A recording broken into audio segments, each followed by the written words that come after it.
ছোটোবেলা থেকেই আমার বাবাকে দেখতাম খাবার দাবারে কোনো কম্প্রোমাইজ না করতে। সবসময় দেখতাম বাজারের সব থেকে ভালো জিনিসটা খুঁজে খুঁজে কিনতে। সেই থেকে আমারও শেখা। তারপর দেখতে দেখতে কবে যে ছেলে থেকে বাবা হয়ে সংসারে হাল ধরলাম বুঝতে পারলাম না। এখন বাবার মতো আমিও আমার মেয়ের জন্য খুঁজে খুঁজে বাজারের ভালো জিনিসটাই কেনার চেষ্টা করি। তাই তো সতেজ মাছ কেনার জন্য বেরিয়ে পড়ি রঘুনাথপুর মাছের বাজারের উদ্দেশ্যে। আসসালামু আলাইকুম সবাইকে। হ্যালো এভরিওয়ান, কেমন আছেন সবাই? আশা করি সবাই ভালো আছেন। আলহামদুলিল্লাহ, আমরাও ভালো আছি। তো চলে আসলাম আজকে আবারও নতুন একটি ভিডিও নিয়ে। আজকের ভিডিওতে থাকছে গ্রামের বাজার থেকে দেশি হাঁস, মুরগি ও নদীর সতেজ মাছ কেনার অভিজ্ঞতা। এই যে আমরা সকাল সকাল বেরিয়ে পড়লাম। তো সকালে ঘুম থেকে উঠে ওহিয়াকে কান্নাকাটি করে ওকে রেডি করতে আমরা রেডি হইতে একটু দেরি হয়ে গেল। তো সকালে ও বায়না ধরছে যে লিফটের বাটন সে নিজেই চাপবে, তাই আমরা তাকে সুযোগ করে দিলাম। সে নিজেই আমাদেরকে লিফটের বাটন চেপে নিচে নামালো।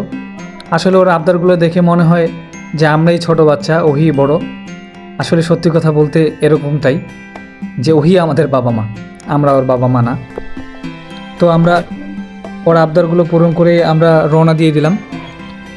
তো আজকের উদ্দেশ্য ছিল অনেক আগে থেকেই যে আমরা শীতের সকালের মুহূর্তটা অনেক সুন্দরভাবে উপভোগ করব আমাদের এই গ্রামীণ রাস্তাগুলো দিয়ে।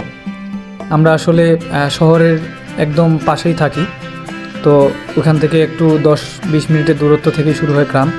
তো আমরা গ্রামের সৌন্দর্য দেখতে দেখতেই চলে যাচ্ছি। তো আমরা পৌঁছে আসি এই চা বাগানের ব্রিজে। এটা অনেক সুন্দর, এখানে অনেক নৌকা আছে এবং ভাসমান রেস্টুরেন্টও আছে। তো এখানে এসে দেখি যে আমাদের ঘড়িতে 9টা বেজে গেছে। তো রাস্তায় এক রিক্সাওয়ালা চাচা বলল যে আপনারা রঘুনাথপুর যাচ্ছেন, এখন তো ওখানে মাছ পাবেন না, কারণ ওখানে হাট অনেক আগেই শেষ হয়ে গেছে। ওখানে হাট সকাল 6টা থেকে শুরু হয়, তারপরে 7টা পর্যন্তই থাকে। তাই আমরা ওখানে কোনো মাছ কিনতে না পেরে চলে আসি জামালপুর হাটে। এটাও গ্রামের অনেক বড় হাট। তো এখানে আমরা হাটে ঢুকে আগে নাস্তা করে নিই, তারপরে আমরা চলে যাই হাঁস মুরগির বাজারে। হাঁস মুরগির দেশীয় বাজার শেষ করে সেখানে আমরা একটা দেশি হাঁস আর একটা মুরগি কিনে নিই। তারপরে আমরা গ্রামের যে হাটের যে মিষ্টি সন্দেশ এগুলো দোকান বাস দিয়ে চলে যাচ্ছি। এখানে আবার সবজির অনেক বাজার দেখা যাচ্ছে। তো সবজির বাজার দেখতে দেখতে আমরা আসলে মাছের বাজার খুঁজতেছি। অবশেষে মাছের বাজার খুঁজে পেলাম। তো এখানে আসলে নদীর মাছ বলতে সেরকম কোনো মাছ ছিল না, রেগুলার যে মাছগুলো থাকে হাটে, রুই, কাতল, তেলাপিয়া, পাঙ্গাস এগুলোই। তো এখানে দেখতে পেলাম যে সাগরের এক নতুন মাছ। এই মাছের নাম হচ্ছে খল্লা, জেলেরা বলল। তো আমরা ওখান থেকে একটা বড় খল্লা মাছ নিলাম। নেয়ার পরে আবার মনে হলো যে না, একটা দিয়ে আবার কেমন হবে, বাসায় আত্মীয়স্বজন আসছে, ওহির আম্মু বললো, তাই আমরা আবার আরেকটা কিনলাম। তো এগুলো মাছ কিনে আমরা সেখান থেকেই সুন্দরভাবে কাটায় একবারে পরিষ্কার করে বাসার উদ্দেশ্যে প্যাক করলাম। তারপরে আমরা চলে আসলাম একদম বাসায় এসে আমরা এই যে বাজারগুলো সুন্দরভাবে একটু গুছাচ্ছি। এখানে আসলে মাছগুলো ক্লিন করে রাখতে হবে, তাছাড়া লেট করলে আবার মাছগুলো পচে যাওয়ার সম্ভাবনা থাকে।